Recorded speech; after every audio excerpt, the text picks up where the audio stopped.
हरे कृष्णा पुत्रदा एकादशी। इस एकादशी का हम संपूर्ण महात्म श्रवण करेंगे। युधिष्ठिर ने पूछा कि मधुसूदन, श्रावण के शुक्ल पक्ष में किस नाम की एकादशी होती है? कृपया मेरे सामने उसका वर्णन कीजिए। भगवान श्री कृष्ण बोले कि राजन, प्राचीन काल की बात है।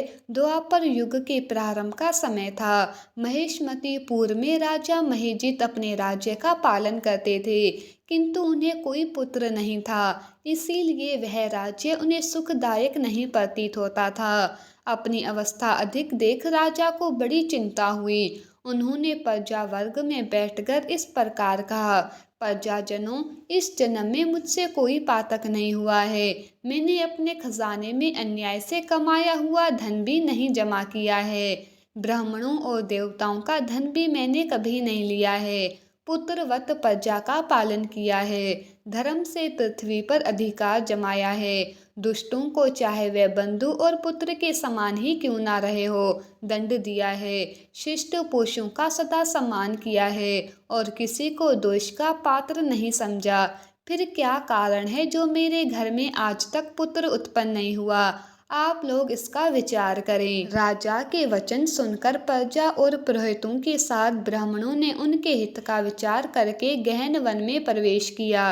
राजा का कल्याण चाहने वाले वह सभी लोग इधर उधर घूमकर ऋषि सेवित आश्रमों की तलाश करने लगे। इतने में उन्हें मुनि श्रेष्ठ लोमश जी के दर्शन हुए। लोमश जी धर्म के तत्वज्ञ, संपूर्ण शास्त्रों के विशिष्ट विद्वान, दीर्घ आयु और महात्मा है। उनका शरीर लोम से भरा हुआ है। वह ब्रह्मा जी के समान तेजस्वी हैं। एक एक कल्प बीतने पर उनके शरीर का एक एक लोम विक्षीर्ण होता है, टूट कर गिरता है। इसीलिए उनका नाम लोमश हुआ है। वह महामुनि तीनों कालों की बातें जानते हैं। उन्हें देखकर सब लोगों को बड़ा हर्ष हुआ। लोगों को अपने निकट आते देख लोमश जी ने पूछा कि तुम सब लोग किस लिए यहाँ आए हो? अपने आगमन का कारण बताओ।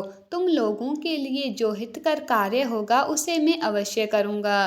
प्रजाजनों ने कहा कि ब्राह्मण, इस समय महेजित नाम वाले जो राजा हैं, उन्हें कोई पुत्र नहीं है। हम लोग उन्हीं की प्रजा है, जिनका उन्होंने पुत्र की भांति पालन किया है। उन्हें पुत्रहीन देख उनके दुख से दुखी हो हम तपस्या करने का दृढ़ निश्चय करके यहाँ आए हैं। हे द्विजोत्तम, राजा के भाग्य से इस समय हमें आपका दर्शन मिल गया है। महापुरुषों के दर्शन से ही मनुष्यों के सब कार्य सिद्ध हो जाते हैं। मुनि, अब हमें उस उपाय का उपदेश कीजिए जिससे राजा को पुत्र की प्राप्ति हो। उनकी बात सुनकर महर्षि लोमश 2 घड़ी के लिए ध्यान मग्न हो गए। तत्पश्चात राजा के प्राचीन जन्म का वृत्तांत जानकर उन्होंने कहा कि हे प्रजावृंद, सुनो। राजा महेजित पूर्व जन्म में मनुष्यों को चूसने वाला धनहीन वेश्य था। वह वेश्य गांव गांव घूमकर व्यापार किया करता था। एक दिन ज्येष्ठ के शुक्ल पक्ष में दशमी तिथि को, जब दोपहर का सूर्य तप रहा था, वह किसी गांव की सीमा में एक जलाशय पर पहुंचा। पानी से भरी हुई बावली देखकर वेश्या ने वहां जल पीने का विचार किया। इतने में वहां अपने बछड़े के साथ एक गऊ भी आ पहुंची। वह प्यास से व्याकुल और ताप से पीड़ित थी, अतः बावली में जाकर जल पीने लगी। वेश्या ने पानी पीती हुई गाय को हाँककर दूर हटा दिया और स्वयं पानी पीने लगा। उसी पाप कर्म के कारण राजा इस समय पुत्रहीन हुए हैं। किसी जन्म के पुण्य से इन्हें निष्कंटक राज्य की प्राप्ति हुई है।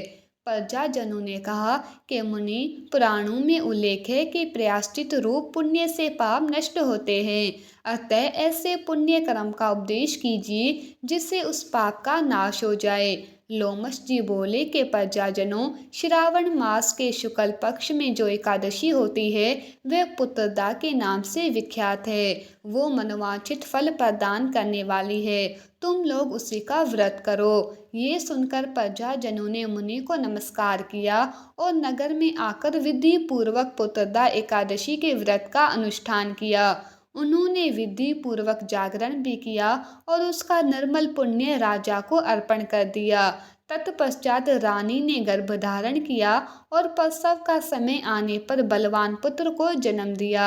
उसका महात्म सुनकर मनुष्य पापों से मुक्त हो जाता है तथा अहलोक में सुख पाकर परलोक में स्वर्गीय गति को प्राप्त होता है।